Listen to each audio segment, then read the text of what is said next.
Bienvenidos a NTD en español. Soy Mayra Jaime y vayamos directo a la información. México se une a la investigación sobre las muertes por tráfico de personas en Texas. Acusan a 2 ciudadanos mexicanos por el intento de contrabando. 12 de los candidatos apoyados por Trump ganaron en 7 primarias del martes en 8 estados. La reciente decisión de la Corte Suprema sobre el aborto ha generado gran polémica, pero ahora se desatan aún más las reacciones por las nuevas opiniones de un juez de la Corte sobre temas controversiales como el matrimonio entre personas del mismo sexo. Una polémica grabación de audio filtrado de Project Veritas expone impactantes declaraciones de la candidata que ganó las primarias demócratas para el Senado de Carolina del Sur sobre las elecciones y el financiamiento de su campaña.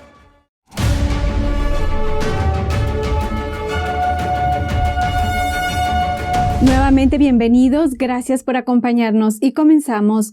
México se unió a la investigación sobre la muerte de 51 presuntos inmigrantes ilegales encontrados en Texas. Estaban atrapados dentro de un remolque de un tractor en condiciones sofocantes. Tenemos más información.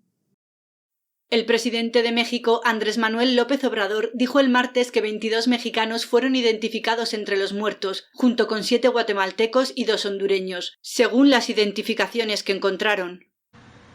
Porque estos hechos lamentables, que desde luego tienen que ver con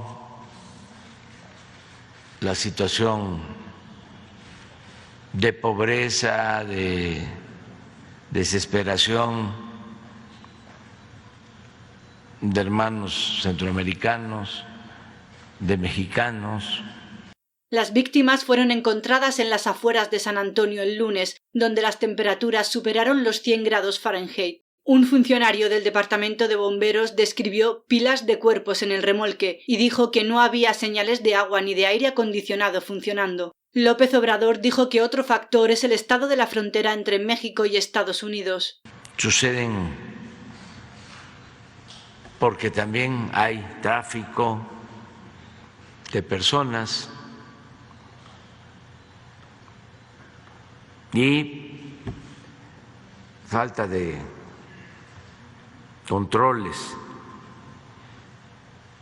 En este caso, en la frontera de México con Estados Unidos. Los comentarios de López Obrador hacen eco de lo que dijo el gobernador de Texas, Greg Abbott, tras la tragedia. Abbott criticó las políticas de Biden tuiteando: «Estas muertes son culpa de Biden, son el resultado de sus mortíferas políticas de fronteras abiertas». El gobierno de Biden revirtió algunas políticas de la era Trump, incluyendo el muro fronterizo y los protocolos de protección a migrantes. Mientras tanto, la Casa Blanca dice que la frontera está cerrada y echa la culpa a los traficantes de personas. En una declaración el martes, Biden dijo: «Este incidente subraya la necesidad de ir tras la multimillonaria industria del contrabando criminal que se aprovecha de los migrantes y que conduce a demasiadas muertes inocentes».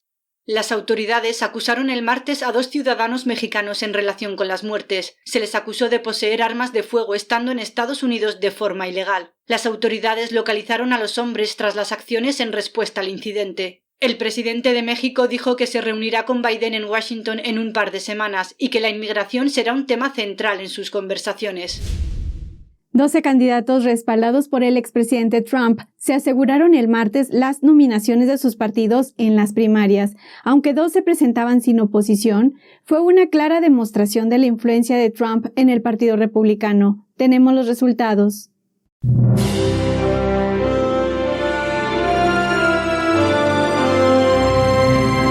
Colorado, Illinois, Nueva York, Oklahoma, Utah, Mississippi y Carolina del Sur celebraron primarias el martes. Además, se celebraron unas elecciones especiales en Nebraska para escaño en la Cámara de Representantes. La influencia del expresidente Donald Trump se hizo notar en las primarias republicanas. Entre los candidatos que apoya a Trump se encontraba la representante titular de Colorado, Lauren Boebert, en las primarias de la Cámara de Representantes para el Distrito 3, y en Illinois, la titular Mary Miller gana la nominación republicana para el 15º Distrito del Congreso. El actual representante Darin LaHood se llevó la nominación para el 16º Distrito con cerca de 2/3 de los votos, y el representante Mike Bost se presentó sin oposición por el Distrito 12. Darren Bailey ganó la nominación de su partido para gobernador. Los ganadores de las primarias de Oklahoma respaldados por Trump incluyen al actual gobernador Kevin Stitt, que ganó con el 69% de los votos. El representante titular Frank Lucas ganó en el Distrito Congresional 3 y el representante Tom Cole en el Distrito 4. El representante Kevin Hern se presentó sin oposición en el Distrito 1. En Utah, el senador Mike Lee, respaldado por Trump, venció a dos aspirantes con más del 60% de los votos para ganar las primarias del Senado republicano. Y los representantes Burgess Owens y Chris Stewart ganaron sus primarias en la Cámara de Representantes. En las primarias para gobernador de Nueva York, la actual gobernadora Kathy Hochul se aseguró la nominación de su partido con cerca del 70% de los votos. El congresista Lee Zeldin ganó la nominación republicana. Zeldin se impuso a Andrew Giuliani, hijo del exalcalde de Nueva York Rudy Giuliani, y a otros dos aspirantes con más del 40% de los votos. Zeldin se enfrentará a una dura batalla contra Hochul en las elecciones generales. Para ganar en noviembre, tendrá que ganarse a los votantes independientes del estado que superan en número a los republicanos junto con los demócratas. Las primarias demócratas para el Senado de Oklahoma pasan a segunda vuelta con Madison Hearn y Jason Bollinger. James Lankford ganó las primarias republicanas para el Senado en Oklahoma y Crystal Matthews ganó las primarias demócratas al Senado en Carolina del Sur. En las primarias al Senado de Illinois, Tammy Duckworth se postuló por el lado demócrata, sin oposición, mientras que Kathy Salvi ganó en el lado republicano. La segunda vuelta de las primarias de la Cámara de Representantes de Mississippi para el Distrito 2 tiene como gobernador a Brian Flowers. Es una tendencia alarmante para el Partido Demócrata. Hay más votantes que se pasan al Partido Republicano que a la inversa. Un análisis de The Associated Press dice que más de 1 millón de personas lo hizo en el último año. Aquí tenemos los detalles. Según un análisis publicado por The Associated Press el lunes, alrededor de 1.7 millones de votantes de 42 estados habrían cambiado de partido en los últimos 12 meses. 2/3 de ellos, o al menos 1 millón de votantes, se pasaron al Partido Republicano y alrededor de 630,000 se cambiaron al Partido Demócrata. The Associated Press obtuvo los datos de la empresa de investigación política L2 y dijo que recopiló las intenciones de voto para llegar a la conclusión. El medio comenta que el cambio se produce con más frecuencia en los suburbios.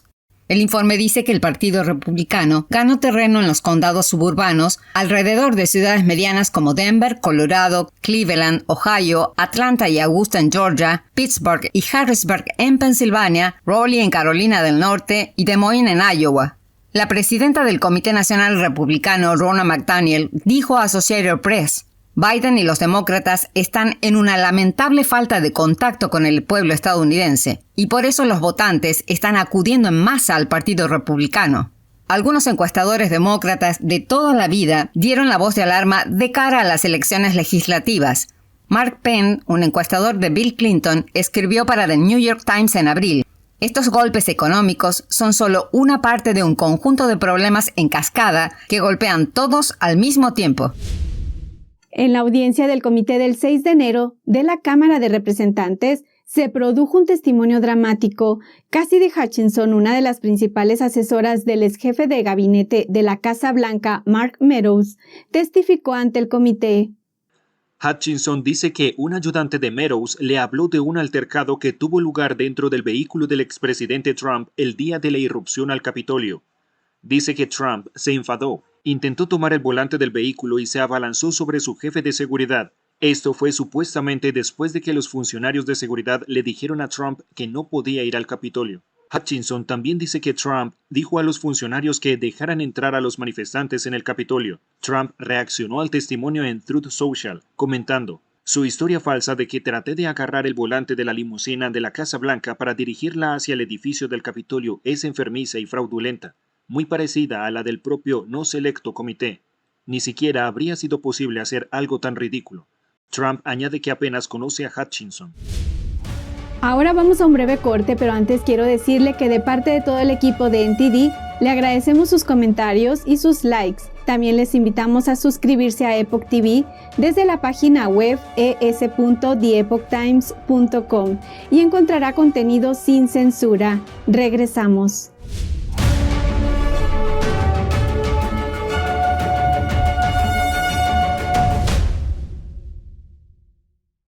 Saludos desde En Primera Plana, de NTD.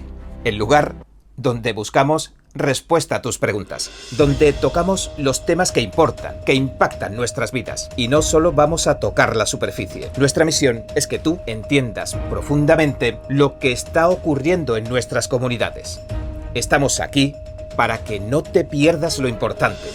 Míranos en YouTube y en Epoch TV, de The Epoch Times en español, de lunes a sábado a las 10:30 de la noche, hora del este. Te esperamos. Hasta pronto. Los expertos dicen que lo que pasa en China termina pasando en el resto del mundo. Pero ¿qué pasa en China realmente? Pocos se animan a contarlo. Censura y ocultamiento, persecución de creencias, vigilancia extrema y crédito social. Mírelo antes en China en Foco y entérese de primera mano de noticias que le gustaría saber antes que nadie. Mírenos en YouTube y en Epoch TV del Epoch Times en español, de lunes a viernes a las 7 de la tarde, hora del este.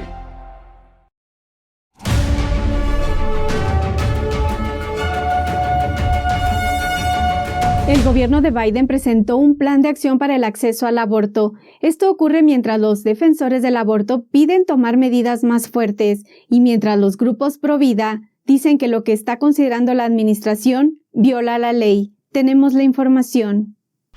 El secretario de Salud, Xavier Becerra, anunció el martes un plan de acción que adoptará la administración Biden tras la sentencia de la Corte Suprema en el caso Roe vs. Wade. At HHS, we will leave no stone unturned. All options are on the table.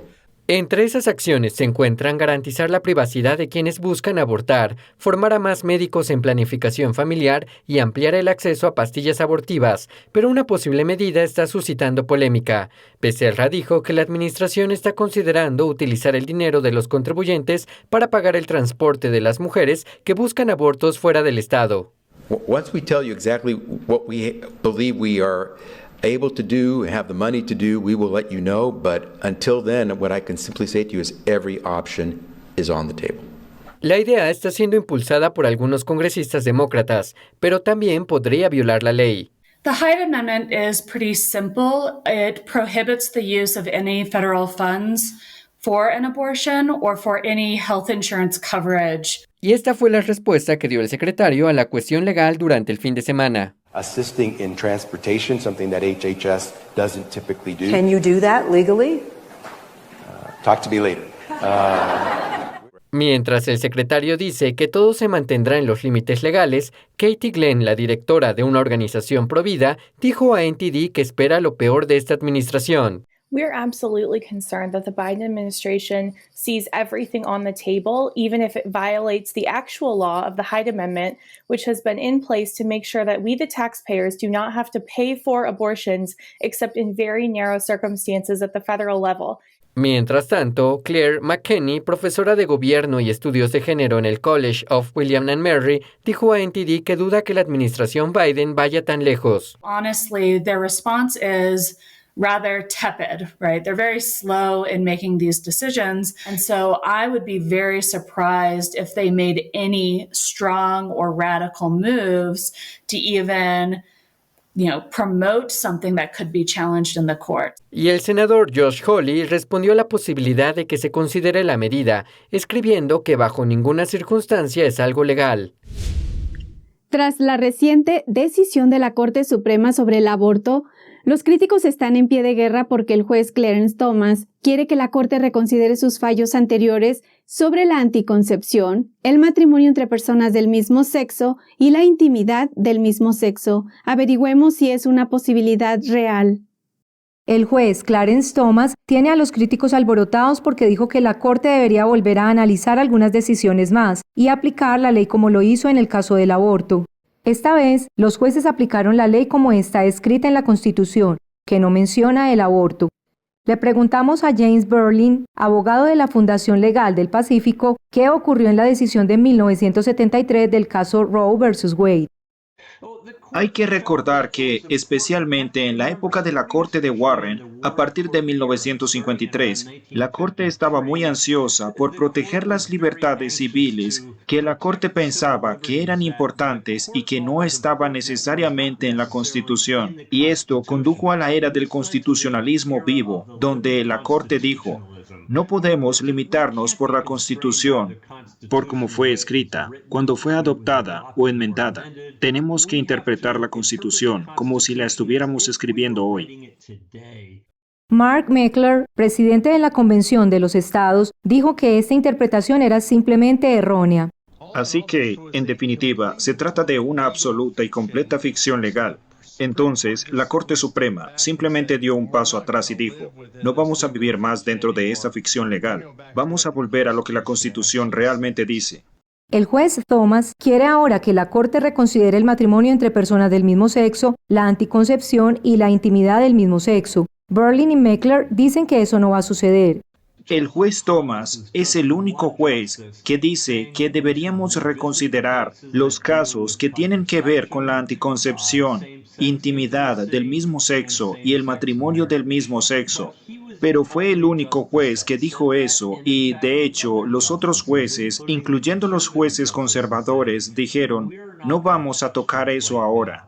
Así que cualquier caso que llegara a la Corte sería un 8 contra 1 ahora mismo contra el juez Thomas, independientemente de lo que se piense. Mientras tanto, los informes de noticias siguen destacando lo que dijo Thomas y los críticos se preocupan de que nuevos casos llenen los expedientes de la Corte. Jim Obergefell, el principal demandante en el caso que legalizó el matrimonio entre personas del mismo sexo, expresó su preocupación en una entrevista con CNN.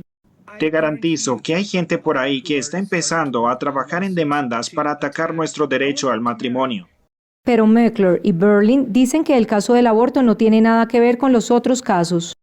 La mayoría de la Corte cree que esos casos se decidieron correctamente, y lo dicen de forma bastante contundente en la opinión de la mayoría. Y hay al menos 4 diferentes lugares en la opinión que afirman, de hecho, que esto no tiene nada que ver con esos otros casos, y que no tienen intención de aplicar esto a esos otros casos o revisarlos.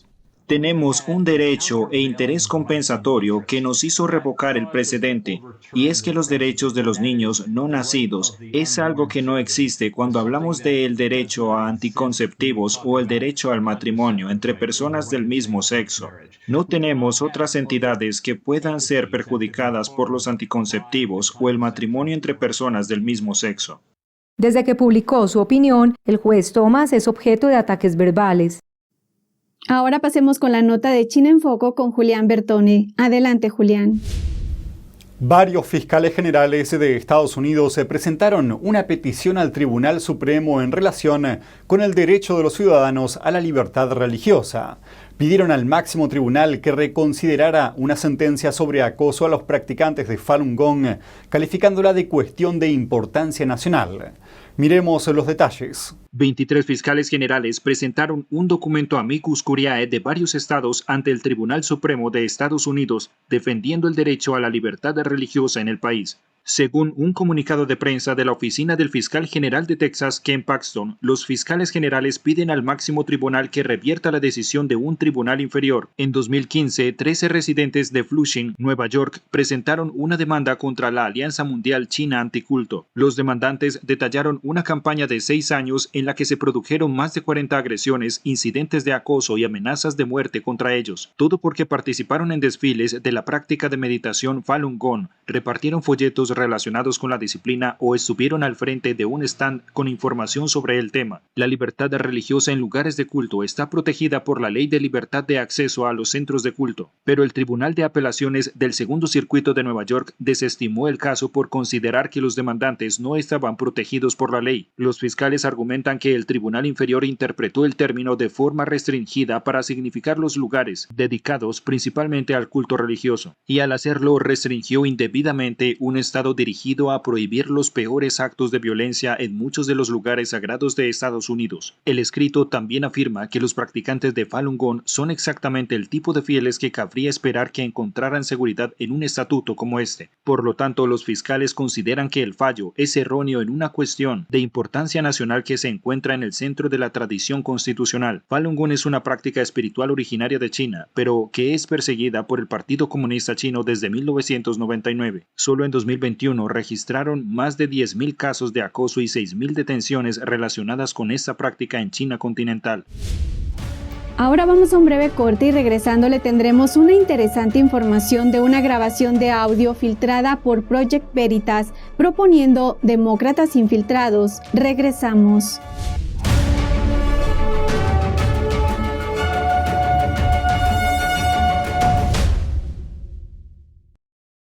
Creo que informarse de verdad es más que solo conocer los hechos, es investigar, es buscar la verdad para ser libre.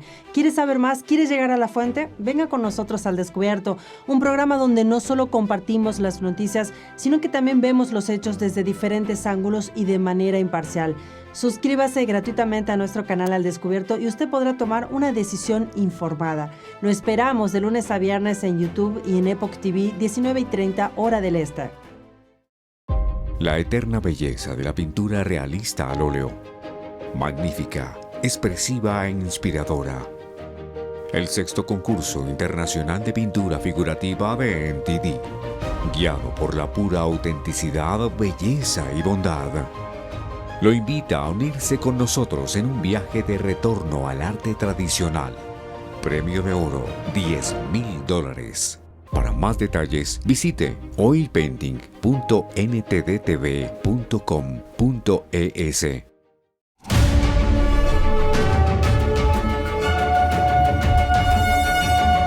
Una representante estatal demócrata de Carolina del Sur que se presenta como candidata al Senado está en el centro de las críticas por sus estrategias de campaña. En una grabación de audio filtrada por Project Veritas, la representante estatal supuestamente habla de tener infiltrados demócratas que se presenten como republicanos para ganar las elecciones locales y pide dinero de la droga para financiar su campaña.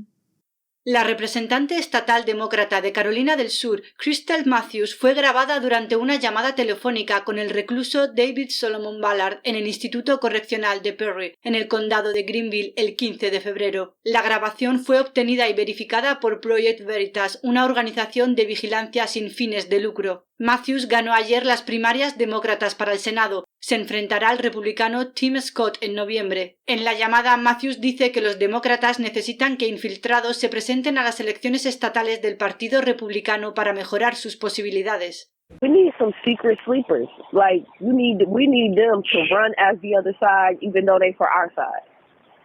And we need them to win. Right. We need people to run as Republicans in these local elections. And this is the only way you're going to change the dynamics in South Carolina.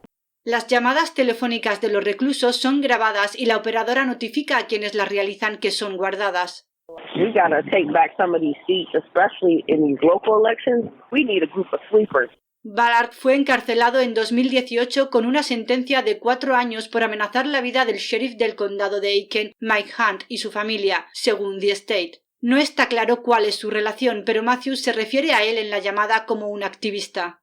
When we get enough of us in there, we can wreak havoc for real from the inside out.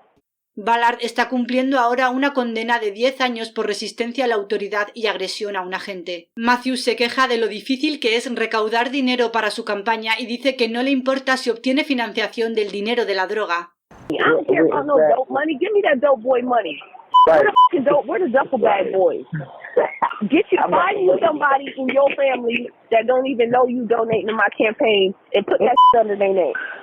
La representante estatal utiliza entonces insultos racistas y habla de que hay diferentes tipos de personas negras.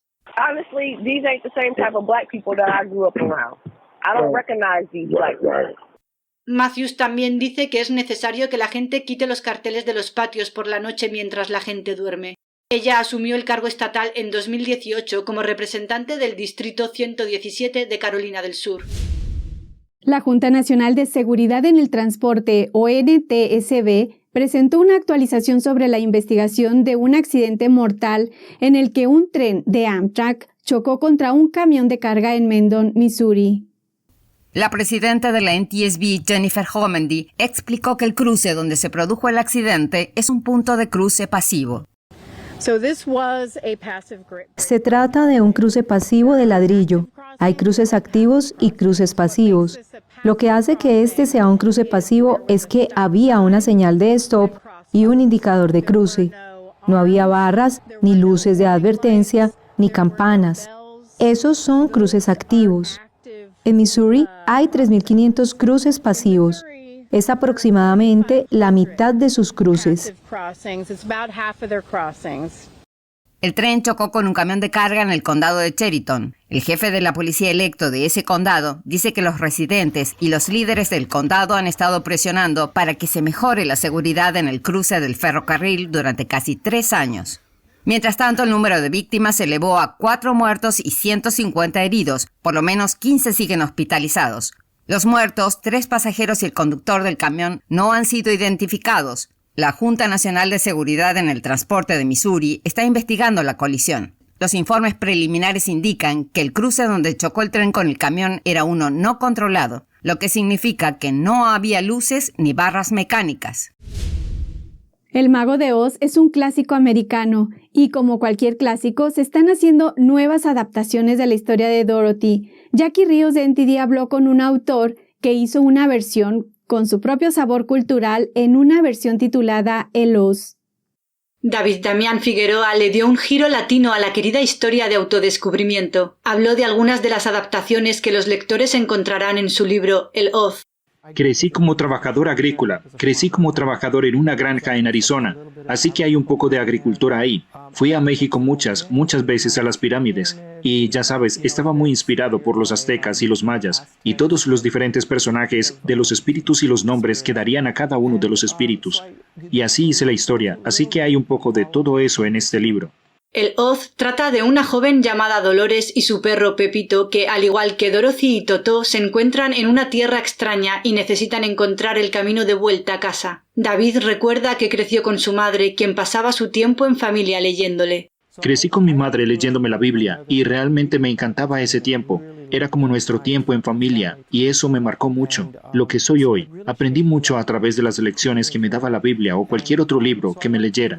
Así que quise crear una novela de lectura familiar que los padres pudieran leer a sus hijos. David dice que el libro se sostiene por sí mismo y tiene un mensaje positivo. Es una historia de perdón, es una historia de encontrar tu camino, de permanecer en tu camino divino. Y es una historia también de amistad y de compañeros, pero también es sobre la transformación de uno mismo a través del perdón. El nombre de Dolores se inspiró en su vieja amiga y mentora Dolores Huerta. En cuanto a Pepito, David tenía un perro muy querido llamado Pepito, que después de acompañarlo durante 17 años falleció antes de que saliera el libro. El Oz ya está a la venta. Jackie Ríos, NTD Noticias, Los Ángeles. Esto es todo por hoy. Les agradecemos su compañía. Que tengan una excelente tarde y nos vemos en el siguiente programa de esta noche.